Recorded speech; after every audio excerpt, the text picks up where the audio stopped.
Nelly Furtado, Maneater.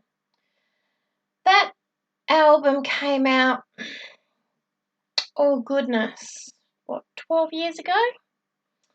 And my father-in-law at the time, top bloke, lovely man, he bought it. And we were up there having dinner.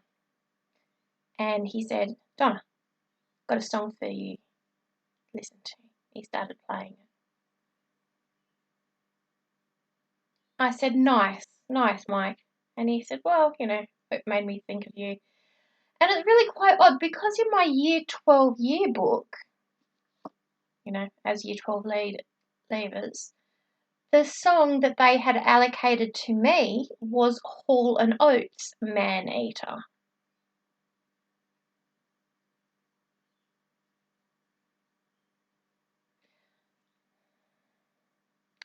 I don't eat men.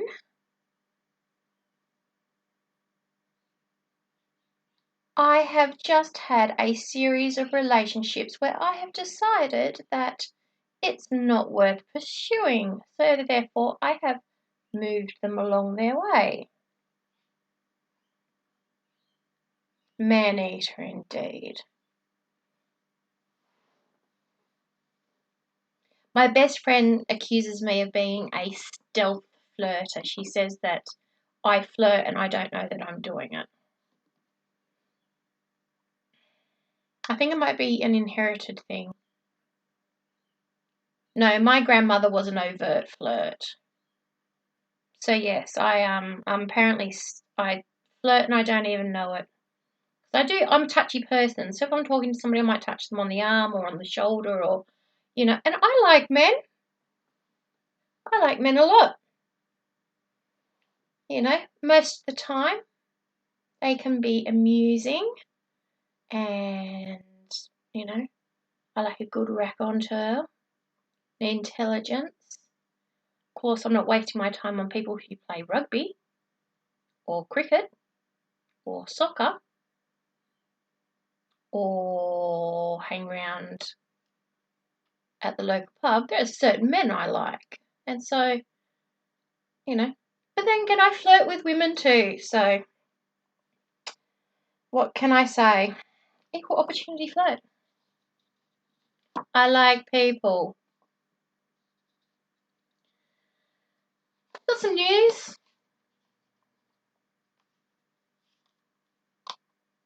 Now, Victoria haven't released their figures yet. I'm still waiting for them. New South Wales have had 14 new coronavirus cases. All local transmissions. This is getting interesting, isn't it? Yesterday, Victoria had 66 new cases, all local transmissions. And as of this morning, the WHO reported our worst increase in a 24-hour period for the pandemic, 212,326 new cases. Yeah. And yet people think that, oh, it's all right, we're fine. We're fine in Australia. Well, not so much for some other people. Some shit is starting to get worse. Anyway, moving on. A Victorian police officer has been tested positive for coronavirus, probably because they were busy stopping people to make sure that they weren't, getting out of the hot zones. And, so now Werribee police station has had to have a deep clean and the officers have had to stay home. So 6 other officers were in contact with the infected officer, now have to go into self-isolation. That's what we need, is less police at the moment. So, and they're trying to do contact tracing. This COVID Safe app sucks. It is not worth the amount of money they put on it because not enough Australians took it up. And then those who did take it up, who had certain other programs on their phone, makes the COVID app not work properly. So, there was a woman who made some sort of video cast about that a few months ago. Seems like she was possibly right. And here we have a question. Can I travel from Melbourne if I'm not in a hotspot? No. Technically, yes, but don't. We don't want you.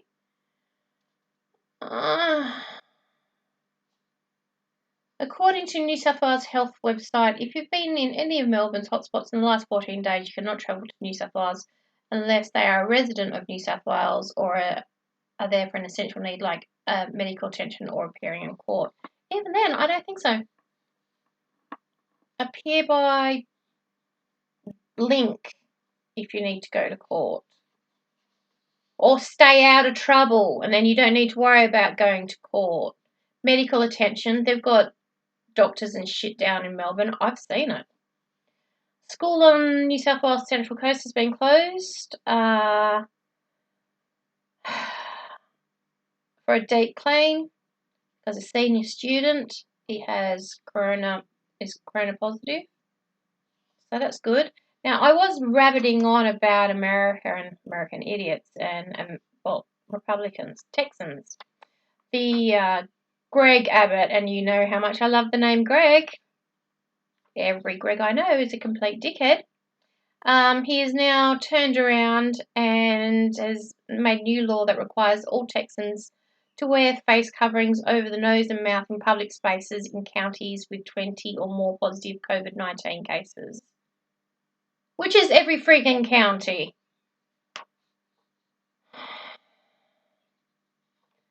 So, and again, Melbourne. So travellers coming up on Sydney trains, on XPTs, they're being met by people in PPE gear, and they're having their temperatures checked, they're having their licenses checked, they're making sure they're not travelling from one of the hotspots, and one woman travelled, she had all the symptoms. First person to get the $11,000 fine. Bring more of them on. And they sent her back home. So great. Brilliant. So, we've got bushfires. We've had bushfires. Then we had floods. Now we've got a virus.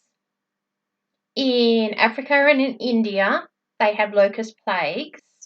One plague of 40 million locusts can eat in one day enough food for 38,000 people. Researchers have found a new strain of a flu virus with pandemic potential in China. Of course, in China, that can jump from pigs to humans, triggering a suite of worrying headlines. Yeah, because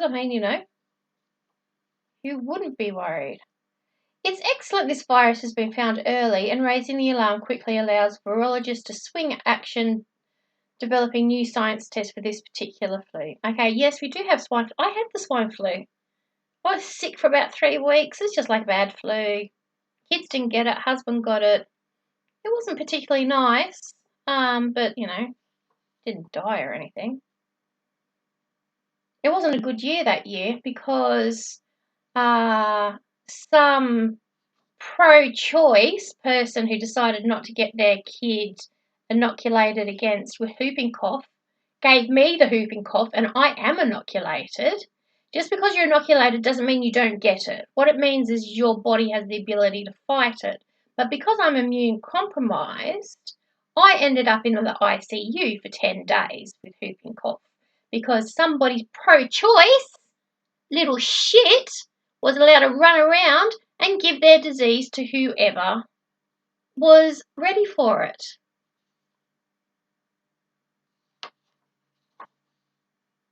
I wonder how that parent would feel if I felt pro-choice about kicking that kid up the arse. That's my pro-choice. So anyway, look, swine flu.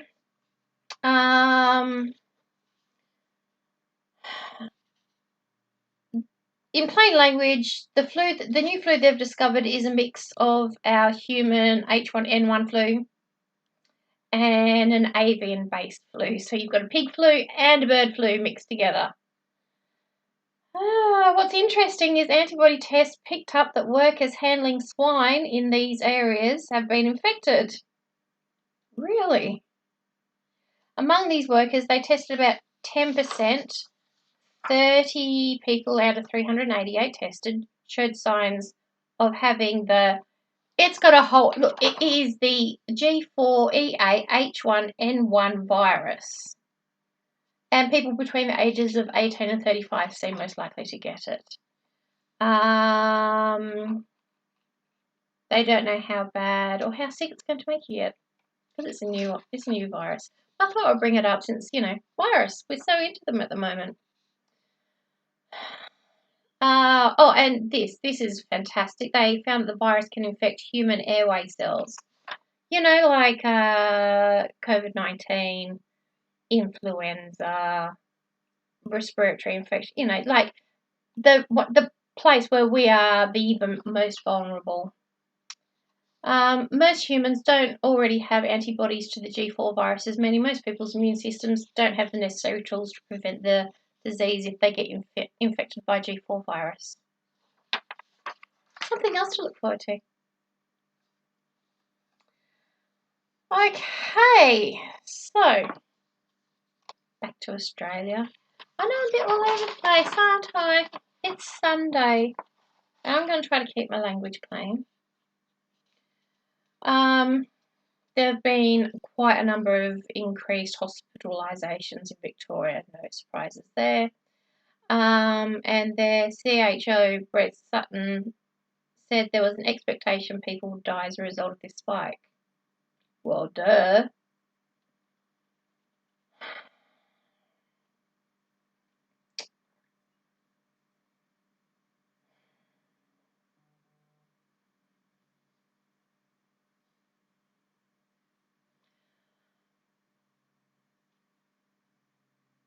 Victoria has recorded more than 300 cases in the past week, which are all locally acquired.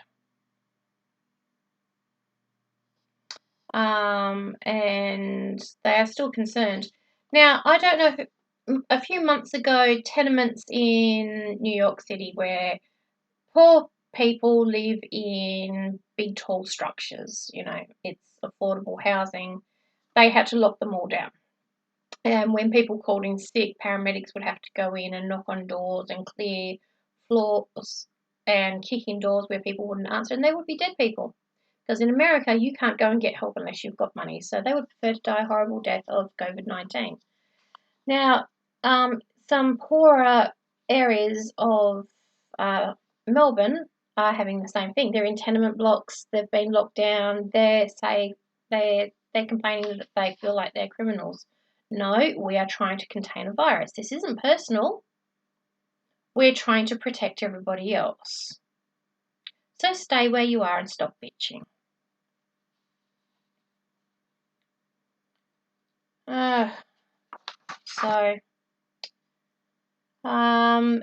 University of New South Wales epidemiologist Mary Louise McLaws, who sits on the WHO Experts Advisory Panel, said the numbers were moving in a concerning direction. That's a bit of an understatement. 216,000 new cases in less than 24 hours. I'd say that was more than a little concerning. I've been looking at the pattern for the past 14 days, the rolling 14-day average, and it's gained acceleration, particularly over the last week. So this increase in Victoria sadly isn't a surprise because you're watching a pattern of a 14-day average. It's about a 5-fold increase in the 14-day average. When it gets to this speed, it's hard to put it back where it was before.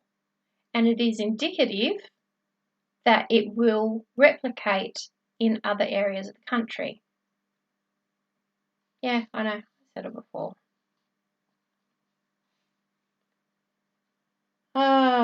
When you've got significant community transmission, 70-odd cases every day, there's an absolute possibility, this is written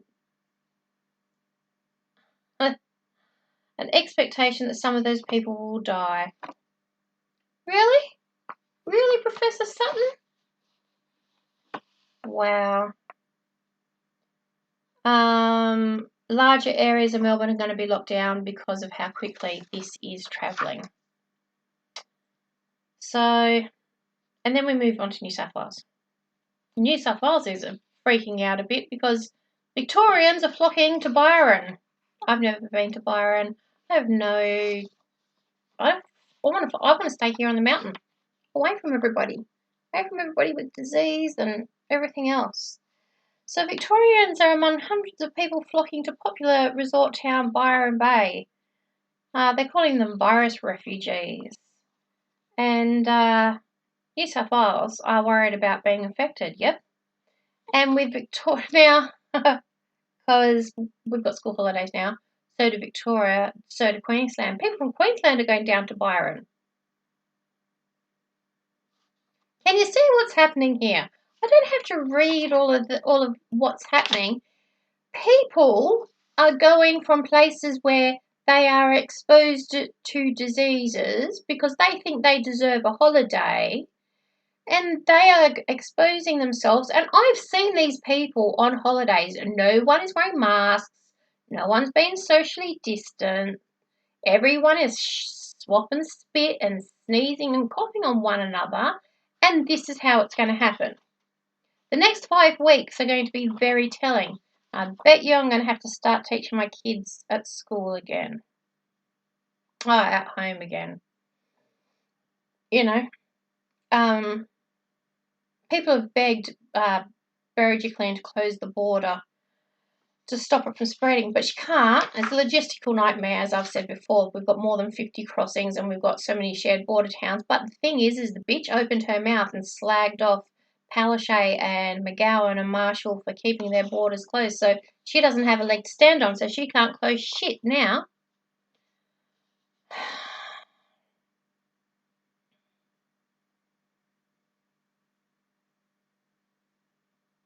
There are lots of tweets and stuff. I'm not going to read them. But people aren't happy. People aren't happy, and some people have been very nasty to Victorians. I would be too. Then again, I could be nasty to just about anybody.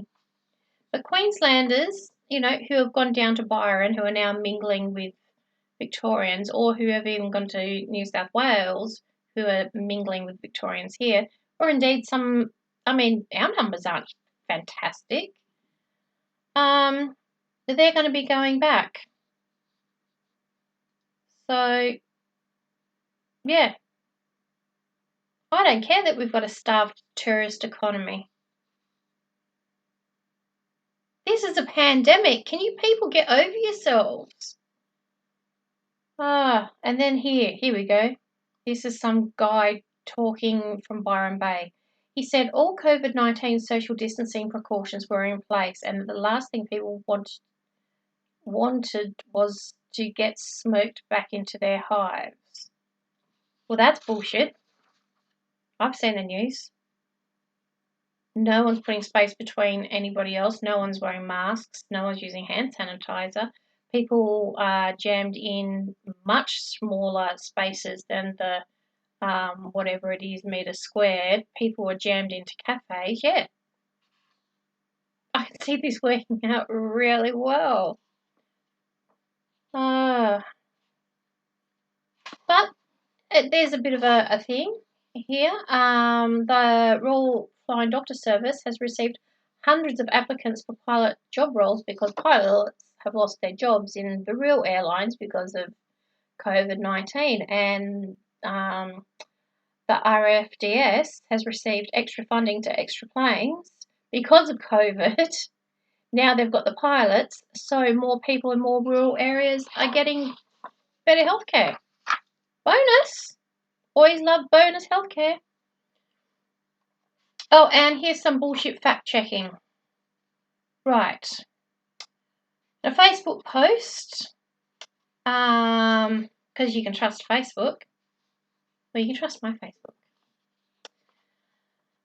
Claims there was no evidence that COVID-19 tests in Australia were accurate, and that the states have not safely tested and they were unapproved.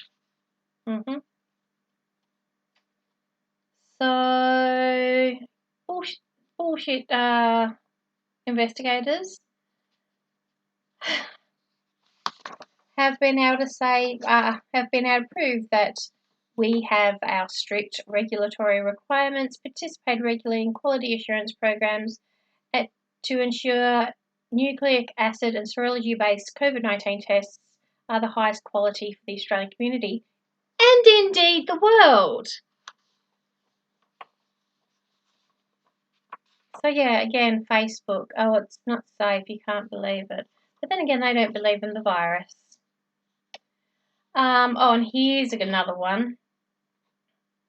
2GB, I know, wanker station. Host Ben Fordham he said he found 79% of Australians oppose compulsory vaccination.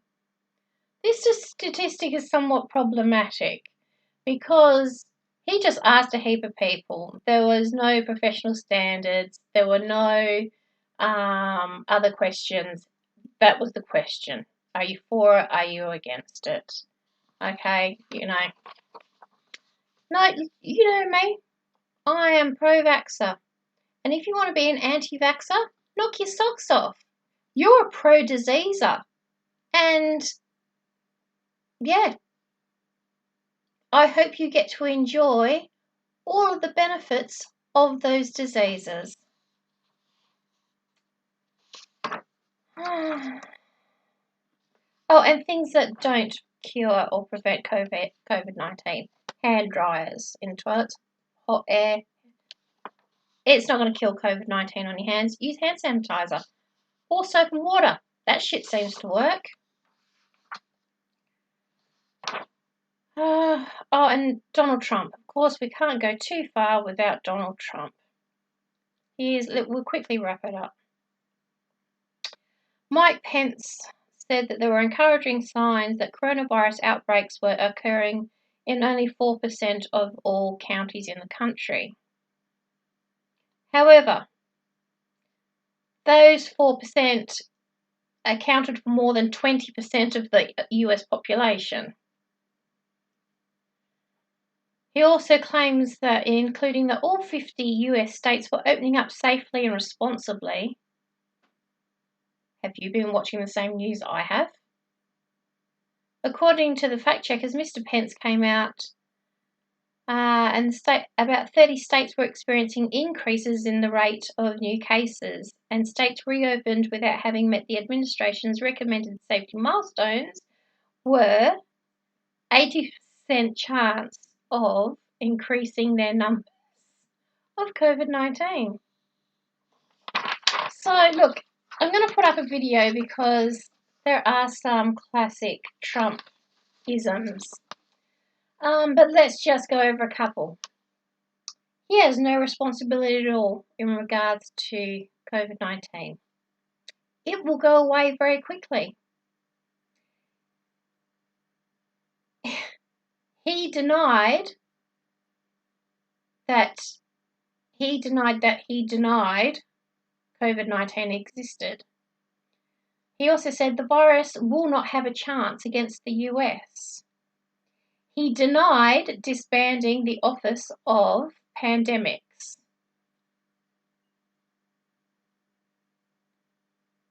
You can look into this yourself.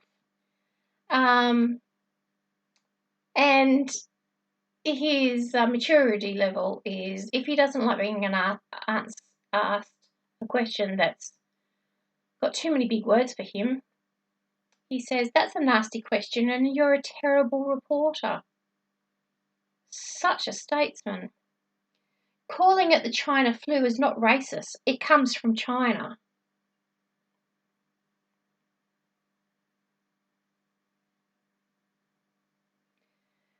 We've done a fantastic job. The only thing we haven't done is get the good press for the fantastic job we've done. They're just some of them. I'm going to put the rest in a link below. So yeah, that's today's stuff. Wash your hands. Don't go out if you don't have to. If you feel sick, go and get tested. I mean, I know it's a bit of a pain in the ass, but if you've got the symptoms, would you prefer to know? It's more likely you've just had a cold, which is what I've had. I don't know what I had this morning. I was vomiting. I did have that split second where it was like morning sickness, and I thought, oh no, it's okay, I'm good. You know, I'm not quite sure when that fear goes away. Probably menopause, but that seems to be years away as well. But yeah, look, I'll be making another video later. Some stuff. It's dramatic stuff, don't worry. You don't have to watch it. However, I am highly amusing and apparently quite flirty at times.